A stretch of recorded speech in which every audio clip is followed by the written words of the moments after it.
ইতালির রাজধানী রোমে বাঙালিয়ান ও আধুনিকতার এক অপূর্ব মেলবন্ধনের যাত্রা শুরু করলো নতুন আড্ডা ও খাবারের ঠিকানা বন্ধু লাউঞ্জ।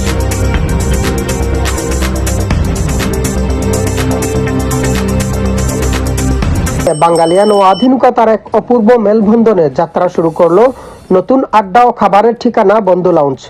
গতানুগতিক রেস্টুরেন্টের ধারণা থেকে বেরিয়ে এসে সম্পূর্ণ বাংলা সংস্কৃতির নান্দনিক সাজসজ্জায় সজ্জিত এই লাউঞ্জটি উদ্বোধনের দিনে প্রবাসীদের নজর কেড়েছে।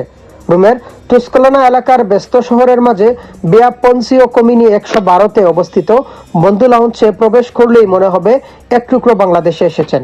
রেস্টুরেন্টটির প্রতিটি কোণায় ফুটিয়ে তোলা হয়েছে দেশীয় ঐতিহ্যের ছোঁয়া। দেয়ালে নান্দনিক কারুকার্য আর অভিজাত্যপূর্ণ আলোকসজ্জার সংমিশ্রণে তৈরি করা হয়েছে একটি আধুনিক অথচ চিরচেনা ঘরোয়া পরিবেশ। 100% হালাল খাবারের প্রতিশ্রুতির পাশাপাশি এই শৈল্পিক আবহে অতিথিদের প্রধান আকর্ষণের কেন্দ্রে পরিণত হয়েছে।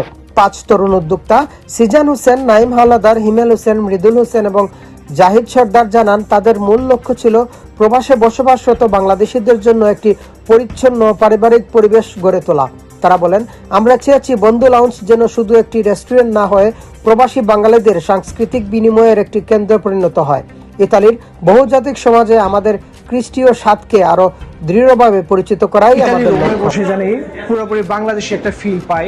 এই বাংলাদেশি সংস্কৃতি থেকে বাংলাদেশের ঐতিহ্য ধারণ করার জন্য আমরা রোমে এই আমাদের বন্ধু লাউঞ্জ গড়ে ওঠা। আমরা এখানে বড় হয়েছি, ছোটবেলা বাংলাদেশে ছিলাম কিছুটা সময়, তো আমাদের কালচারকে রিপ্রেজেন্ট করার জন্য আমরা কিছু করতে চাইতাম সব সময়, ঠিক আছে? কারণ আমাদের যে ফ্রেন্ড সার্কেল আছে আমরা অনেকটা আমাদের নেচারের সাথে, আমাদের দেশের প্রেম, দেশপ্রেমের সাথে অনেকটা জড়িত। এইখানেও বাংলাদেশের কালচারে আমরা ইটালিয়ানদের সাথে বা অন্য সব কালচারের মানুষদের চিনানোর জন্যই বেসিক্যালি এই এত বড় একটা স্টেপ নেওয়া। নতুন প্রজন্ম হিসাবে আমাদের ফিউচার প্রজন্মকে কিভাবে ইটালিতে আরো সুন্দরভাবে তাদের একটা সিচুয়েশন গড়ে দেওয়ার চিন্তা করছি। আমরা আমাদের বাংলাদেশকে এখানে ফিরে আনতে চাইছিলাম। আমাদের বাংলাদেশের কালচারের সাথে যেটা মিশ আছে, আমাদের মিরপুরের ইতিহাস, আমাদের ঢাকার ইতিহাস, আমাদের গুলিস্তানের ইতিহাস, সবকিছু আমরা ফিরে আনার জন্যই এইসব। আমাদের 5 ফ্রেন্ডের প্রায় 5-6 বছর ধরে এটা প্ল্যান হইতেছিল না, যা এখন আমরা একটা জায়গা পাইছি। আমাদের অনেক ইচ্ছা ছিল এরকম ভাবে একটা সুন্দর করে একটা রেস্টুরেন্ট ওপেনিং করার। উদ্বোধনী অনুষ্ঠানে রোমের বিভিন্ন আঞ্চলিক, সামাজিক, রাজনৈতিক ও সাংস্কৃতিক সংগঠনের নেতা সহ বিপুল সংখ্যক প্রবাসী বাংলাদেশিরা উপস্থিত ছিলেন।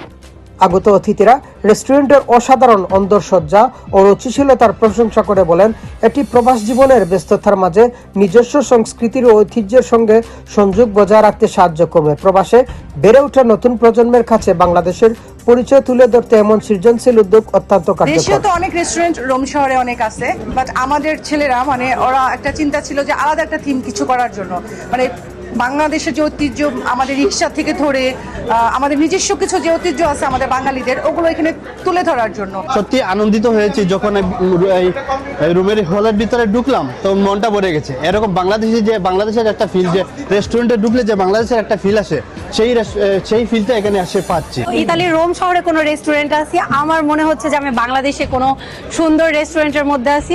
মলমপাটি, গুলিস্তান, মিরপুর, হাজি বিরিয়ানি, ভাবতে পারেন আমি ঢাকার কোনো রাস্তায় আছি। অনুষ্ঠানের বক্তারা উদ্যোক্তাদের এই সাহসী ও রুচিশীল উদ্যোগকে সাধুবাদ জানান।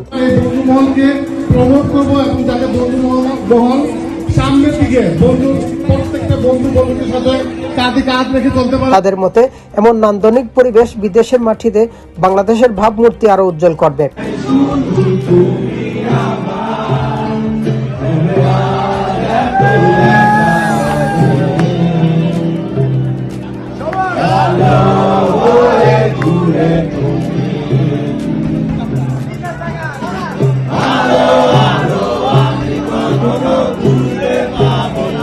ইতালি থেকে মিনাজ হোসেন,